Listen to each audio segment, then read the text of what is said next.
Kuudra is an absolute staple of mid to end game Skyblock, and if you're skilled, even early game Skyblock, due to its insane money making potential. And this is why it's absolutely crucial for you to know how to do Kuudra properly. And so, as you already know, the game sense from Fiery to Infernal takes a huge step up usually, and this video is all about you knowing more specifics and the actual strats for each phase of Kuudra. And without further ado, let's get right into it.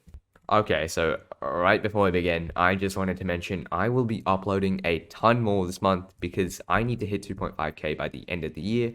Because if I do, I kind of made like a deal that I would get my friends G-Drag. So yeah, please like and subscribe. It just means I'll be making better content as a whole. Yeah, back to your video. So if you're not currently an Infernal player right now, you'll be probably using 3 spec and 1 CC. But Infernal players these days are all using 4 spec, and 4 spec just means that everyone has to clear a little bit. So with clearing, instead of just having everyone clear mobs in every part of the map, what you'll want is everyone to have a little bit of a quadrant of the Kuudra map. And what this means is that everyone has to manage their own section, and everyone has to do their own part, or else you're not going to have a fun run.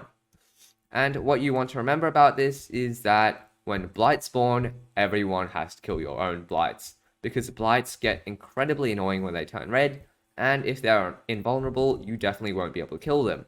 And since they have so much health, you definitely want them to be dead. So when red, you don't want them red. So you want them always green, so blights are either dead or they're red, so you want them dead. So a lot of people say that building is definitely the easiest part in Kuudra, but there's a bit of technical stuff behind it. So if you already play Infernal, you'll know that you need to have a building technique when you build, or you might not know this. So usually when you build, you'll want to split your entire map down into 2 halves. And by doing these 2 halves, you'll have 2 sections of the build, 2 people on one side and the other 2 on the other side. And a major part of all this building is you want to have your fresh tools, your fresh tools perk fully maxed, and that just makes it so that you'll have the highest chance of proccing it during your build. So what you want during the build is that if one person on one side freshes, or if anyone freshes during the build, you want to keep spamming your build. And honestly, just always keep clicking and don't continually clear mobs unless there's a lot of them. If you are not freshing a lot and there's a lot of mobs around you, hype twice downwards. And generally, everyone always wants to have their 5L up because 5L is overpowered. Just remember that. Always use 5L in Kuudra. But yeah, building is generally still pretty simple, just as long as you split it down the middle. And just have your fresh tools perk maxed. Yeah, you should know everything. Teleport from one supply pile to the next, but that's pretty much it. Just do that. And you should have like 6 seconds less of supply building time, I should say. Another small thing that you're probably doing wrong in Kuudra is that you haven't learned to do crates much. So you probably already know all the safe spots, you know how to get crates, but there's a couple things that you still want to learn so you never miss your pre, such as already having your rod out when you start, and just always doing 2 longs and then spam right click with your rod, and that should bring it in as soon as possible. Also, if your crate has spawned a little bit too far out, it usually will already mean you're not going to be able to get that supply. So what you want to do, usually this is on X, is that you want to already drag it to the barrier as soon as the thing starts or as soon as the thing spawns, and that just means that you won't be wasting too much time trying to drag it all the way to the island, and then all the way to the cannon, and then all the way to the barrier. So it just saves a lot of time, and I'll just put this crates tutorial in the description. And it was basically made by the world record runners, so you don't have to worry about anything they say because, of course, they are the best of the best. This is yet again another relatively small thing, but it's kind of like a quality of life thing. But you should know where to pal to, and it's usually the closest place to where your crate spawns.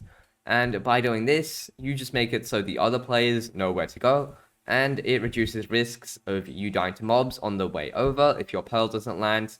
And it just makes it so it's a lot safer when you do things. But the only thing you should remember is if you're square, or if you're bringing square back to the supply piles, always remember to bring it to the pile where the crate didn't spawn, because that just makes it easier for everybody else's life. and it just honestly frees up an extra space for everyone. So yeah, do that. It just helps all the other players around you and makes you seem like a nicer player as a whole.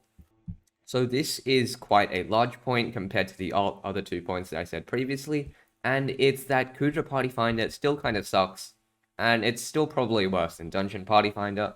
And what you'll want to know is that you should always friend the people during Kuudra, and even though this seems like a very small thing to do, it helps a ton in the long run, and just makes everything a lot more fun for you, and makes everything a lot faster. So you'll find that by doing this, it basically means that you won't have to be standing around here for 30 minutes or grinding banks that you really don't need 30 minutes while you're just waiting for Party Finder to fill. Because it basically means you know who's already good at the game and you've already friended all of them. So to do this, you'll mainly just want to go around when you're doing your runs. If you find either a good CC stun or like a good stun as a whole, friend them because stuns are kind of hard to come by. And then if you find a really good DPS, of course, always friend them. Or on some days, if there's like no people on, just friend everybody in the party. Just helps, and you'll get some connections with everyone. Meaning that you kind of have a better chance at being good at the game. The final very quick thing that I'm going to mention is to always use a Gloom Lock below. So you don't want to be just randomly healing with your hype, you shouldn't be just spamming. And you shouldn't just be running away from the Kuudra as a whole, and instead you should be using a Gloom Lock. So you see, a Gloom Lock is really good for healing, and it's incredibly underrated, and most people don't use it because they just absolutely forget that it exists. And what you need for it is just E-Man 5, which you probably should already have, and then a little bit of Soul Flow, and you'll be set for not dying during Kuudra. And it's honestly really underrated. Use it, and it basically means that if you're close to death, you won't die and make your run slower. So yeah, just use a Gloom Lock. I don't really know why nobody uses one. It's really, really good. Yeah, so this video was basically a little bit of a follow-up from the previous Kuudra video. But yeah, just follow these things, and you should just be a lot better at Kuudra as a whole. You'll be faster, you'll be making more money, and everything will be a lot more fun. And generally, just watch the world record runners as well. They're just so good at the game, and if you watch them, you'll just take some tips from their gameplay and put it into your own Kuudra, making you more like a world record player as well. So go ahead, go do this, and I guess I'll see you in the next one.